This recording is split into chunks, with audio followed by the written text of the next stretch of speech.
आज हम बात करने वाले हैं मैजडॉक, आईएक्स, पीएल और बजाज फाइनेंस की। हम इस वीडियो में एक डिटेल एनालिसिस करने वाले हैं जो वीकली टाइम फ्रेम से चालू होकर हम लोअर टाइम फ्रेम पे जाएंगे। तो वीडियो को पूरा देखिए विदाउट स्किप किए अगर आप इस वीडियो से कुछ सीखना चाहते हैं। पहले हम बात कर लेते हैं मैजडॉक की। तो ये मैजडॉक का वीकली चार्ट है। हमने पहले भी बोला था कि स्टॉक एक स्ट्रॉन्ग ट्रेंड में ऊपर जा रहा है, यहाँ स्ट्रॉन्ग पिकअप इन वॉल्यूम्स है। और हम मान रहे हैं कि ये जो वेव है ये थर्ड वेव है। ये वेव जब जैसे ही खत्म होगी, पूरी होगी, तो हमें एक फोर्थ वेव का ड्रॉप मिल सकता है और फिर फिफ्थ वेव का अपसेट फिर से मिलेगा। हम यहाँ पे कुछ बातें भी क्लियर करना चाहते हैं क्योंकि ये फोर्थ और फिफ्थ वेव फ्यूचर की बातें हैं, फ्यूचर की वेव्स है। तो इसमें कुछ चेंजेस आ सकते हैं। फोर्थ वेव का मतलब है कि ये करेक्टिव फॉल हो सकता है। बट अगर यहाँ पे कुछ डिफरेंट हो जाता है, जैसे ये ट्रेंड लाइन है वो ब्रेक हो जाती है, कुछ और हो जाता है, तो फिर ये एक्सपेक्टेशंस चेंज हो जाएगी। बट ये लेबलिंग हमें कैसे हेल्प करती है? ये हमें हेल्प करती है क्योंकि हम एक्सपेक्ट कर रहे हैं कि ये वेव जैसे ही ओवर होगी हमें एक फॉल मिलेगा। और वो फॉल मिलेगा, आइदर वो फोर्थ वेव का फॉल होगा या एक अपने में नया ट्रेंड स्टार्ट कर देगा। आई होप ये पॉइंट क्लियर है। अब बात करते हैं इसके डेली चार्ट की। डेली चार्ट में भी आप देखेंगे जो ये सेकेंड टू थर्ड वेव का मूव है, इसमें भी इंटरनली डिफरेंट वेव्स हैं। अब जैसे ये जो वेव है वो स्ट्रॉन्ग वेव है, उसमें वॉल्यूम भी पिकअप हुआ है। तो ये हमारी अभी हम मान के चल रहे हैं कि ये एक्स वाई वेव है। अब ये वाई वेव ओवर लग रही है हमें क्योंकि यहाँ पे एक ब्रेकडाउन आ चुका है। ऑल्दो ये ब्रेकडाउन भी एक करेक्टिव ब्रेकडाउन है, विच मीन्स यहाँ पे हम और अपसाइड प्लान कर रहे हैं। अब यहाँ पे अगर यहाँ पे इस टॉप को फिर से प्राइस क्लियर कर देती है, तो ये जो हमने लेबलिंग डब्ल्यू एक्स वाई की है, ये यहाँ पे 1 2 3 4 5 कर देंगे हम। और हमें पता है कि फाइव जो वेव होती है, फिफ्थ वेव फाइनल वेव होती है। और उसके बाद हमें हमारी ये थर्ड वेव कंप्लीट होके एक फॉल हमें दिखाएगी। अब ऐसा भी हो सकता है कि यहाँ पे हमें अपसाइड और ना मिले और डायरेक्टली यहाँ से फॉल कर देगा। उस केस में ये थर्ड वेव कंप्लीट हो जाएगी और ये फोर्थ वेव का जो फॉल है वो चालू हो जाएगा। ये सारी बातें आगे की है और अभी हमें ऐसा कोई एविडेंस नहीं मिला, बट हम पहले से ही सबको अवेयर करना चाहते हैं। अब आगे बात करते हैं यहाँ पे क्या होने वाला है, इसको हम थोड़े छोटे चार्ट में चले जाते हैं। पहले मैं आपको एक इंपॉर्टेंट पॉइंट बताता हूँ। यहाँ पे एक डिमांड जोन है जो मैंने ऑलरेडी मार्क किया हुआ है, वो है अराउंड 1776 टू 1698। अभी इस एरिया में प्राइस आएगी और वहां पे हमें देखना है कि कोई रिएक्शन दे रही है या इसको ब्रेक कर रही है। अगर इसमें से प्राइस ने कोई बुलिश एक्शन दिया तो यहाँ पे फिर से एक बार प्राइस टॉप को ब्रेक कर सकती है। तो ये हमें यहाँ पे पहले प्राइस को देखना है कि कैसे रिएक्ट करती है और यहाँ से कोई अपसाइड हमें अपॉर्चुनिटी देती है। अगर ऐसा होता है तो इसमें एक बार फिर से अपसाइड जरूर आएगा और इसकी बात हम आगे करेंगे। आगे बढ़ने से पहले अगर ये वीडियो पसंद आ रहा है, आपको कुछ नया आप सीख रहे हैं, तो वीडियो को लाइक करते रहे और चैनल को सब्सक्राइब करें। कोई डाउट हो जैसे कमेंट डाल सकते हैं। आगे बात करते हैं हम हमारे दूसरे स्टॉक आईएक्स की। अब आईएक्स का भी हम पहले डेली व्यू देख लेते हैं। हमने पहले ही आपको डेली में भी एक बार बताया है कि यहाँ पे एक स्ट्रॉन्ग फॉल आया था। उसके बाद जो ये स्ट्रक्चर मिला है वो करेक्टिव लग रहा है एज ऑफ नाउ। इसलिए हम मान रहे हैं कि ये हमारी बी वेव है और फिर हमें एक फॉल सी वेव की तरफ मिलेगा। अब ये जो बी वेव है इसमें भी इंटरनली तीन वेव्स होती है और हम इसको वीकली चार्ट पे देख लेते हैं। अब इसको हम 4 आवर में मैंने कन्वर्ट किया। 4 आवर में आप देख सकते हैं जो बी वेव है उसमें भी आप तीन वेव्स देख रहे हैं, ए बी और सी। और प्राइस अभी इस सी वेव में है। इसका क्या मतलब है, अभी ये थोड़ा अपसेट दे सकता है। अब हम इसको सी वेव को 1 आवर में फिर से स्टडी कर लेते हैं। अब सी वेव में भी इंटरनली वेव्स होती है और उस सी वेव की ये पहली वेव है और ये ए वेव मान रहे हैं हम। ये सारी एक एजम्पशन है, प्रोबेबिलिटी है, ये सारा चेंज हो सकता है, बट ये हम इस प्रोबेबिलिटी को लेके आगे उसके एविडेंस देखते हैं और फिर उसी को में ट्रेड आगे एस्टेब्लिश करते हैं। अब यहाँ पे आप देख सकते हैं यहाँ से एक वेव मिली जो स्ट्रांग है, जिसमें वॉल्यूम भी अच्छा है। और ये जो फॉल आया है ये करेक्टिव फॉल ही लग रहा है एज ऑफ नाउ। जैसे मैंने आपको पहले बताया ये फ्यूचर की वेव्स है बी और सी, और इसमें कुछ चेंजेस हो सकती है। ऐसा नहीं है कि यही परफेक्ट है, यही होने वाला है। इसमें जैसे ही चेंज आएगी हम उसको चेंज कर देंगे। बट हमारा व्यू क्या है यहाँ पे कि ए वेव कंप्लीट है और यहाँ से हम फॉल एक्सपेक्ट कर रहे हैं और वो करेक्टिव अभी लग रहा है। मतलब यहाँ से फॉल एक्सपेक्ट कर रहे हैं, हमें मिल गया वो फॉल और वो करेक्टिव है, अभी करेक्टिव फॉल लग रहा है। अगर ये इम्पल्सिव होता तो ये बी वेव नहीं होती, क्योंकि बी एक करेक्टिव वेव है और ये अभी करेक्टिव ही लग रही है हमें, तो ये हमने बी रखा है। विच मीन्स अभी भी हमें इसमें बाई ही ढूंढना चाहिए।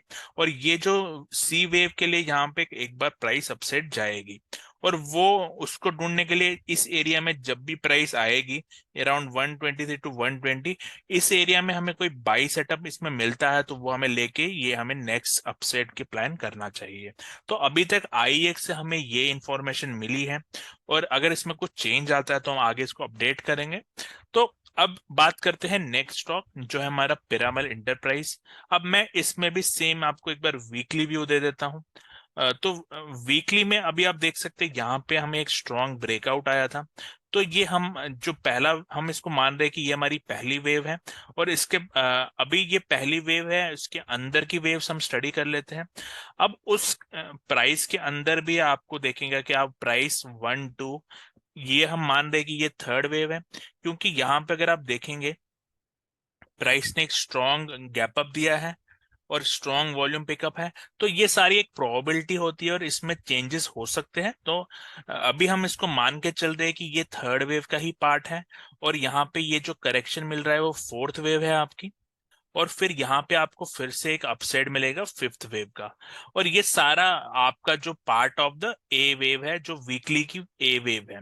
अब समझ लीजिए यहाँ पे ये इस अभी हमारी एक्सपेक्टेशंस है कि ये जैसे ही कंप्लीट होगा यहाँ पे एक स्ट्रॉन्ग मूव मिलेगा जो स्टॉप को फिर से ब्रेक कर देगा। अगर समझ लीजिए यहाँ पे इम्पल्सिव मूव की जगह आगे एक करेक्टिव मूव मिलता है, तो हम और इस ट्रेंड लाइन को भी ब्रेक कर देता है, तो हम ये जो व्यू है 3 4 5 का वो हम कैंसिल कर देंगे, क्योंकि फिर ये ए वेव कंप्लीट हो जाएगी, और फिर इसका मतलब होगा कि आप अगली बी वेव पे प्रोसीड कर चुके हैं। और बी वेव को थोड़ा ज्यादा टाइम लगेगा, तो इसमें आपको एक बड़ा फॉल मिल सकता है जब ये ट्रेंड लाइन आपकी ब्रेक हो जाएगी।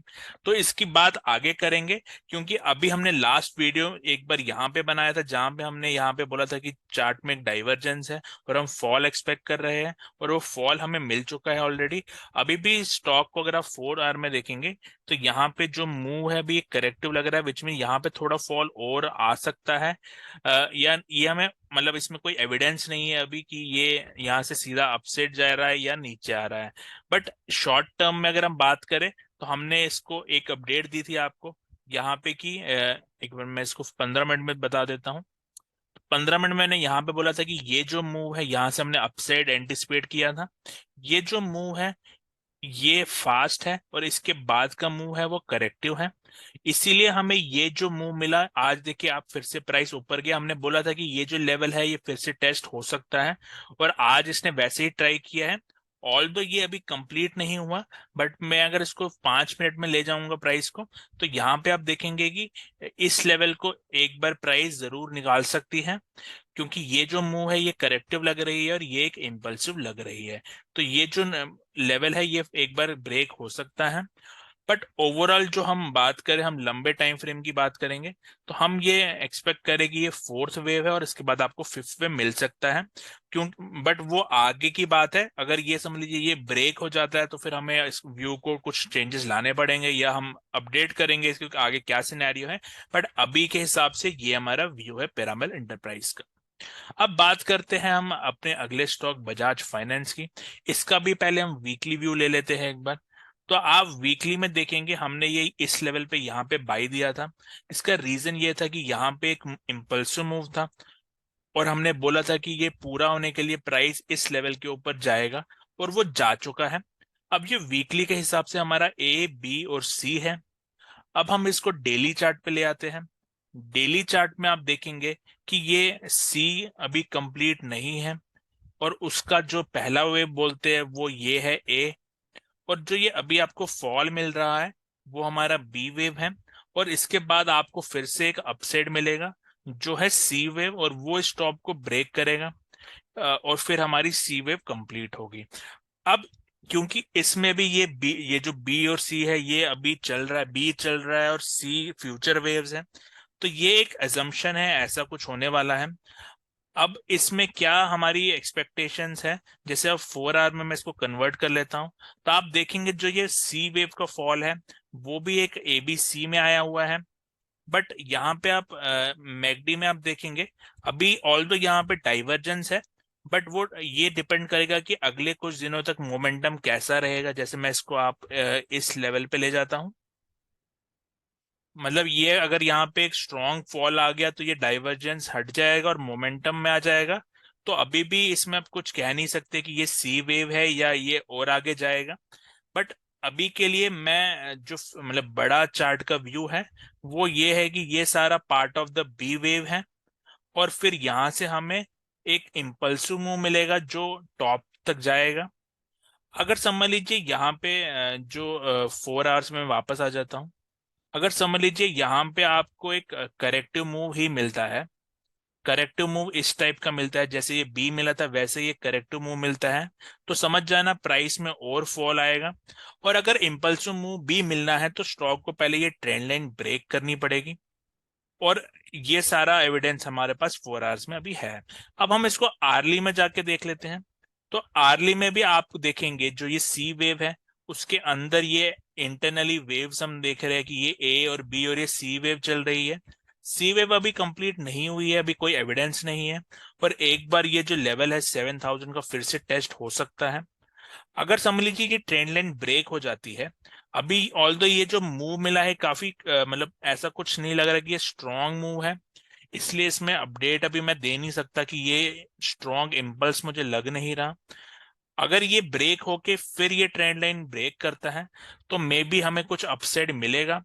अब वो इस टाइप का करेक्टिव अपसाइड होगा या इम्पल्सिव अपसाइड होगा वो आगे टाइम ही बताएगा, और हम उसको आगे अपडेट करेंगे। बट ये स्ट्रक्चर में कुछ अपसाइड आ सकता है आगे, तो वो हमें ट्रेड करना चाहिए और हम वो अपडेट करेंगे। आई होप ये सारी एनालिसिस आपको कुछ नया आउटलुक दे रही है, कैसे एनालिसिस करते हैं हम छोटे टाइम फ्रेम में और फिर हम उसको बड़े टाइम फ्रेम में कैसे व्यू लेके आगे बढ़ते हैं। ये एनालिसिस आपको पसंद आई, कुछ नया आपको लगा, वीडियो को लाइक करिए, चैनल को सब्सक्राइब करें। कोई डाउट है जैसे कमेंट डाल सकते हैं। Thank you and have a nice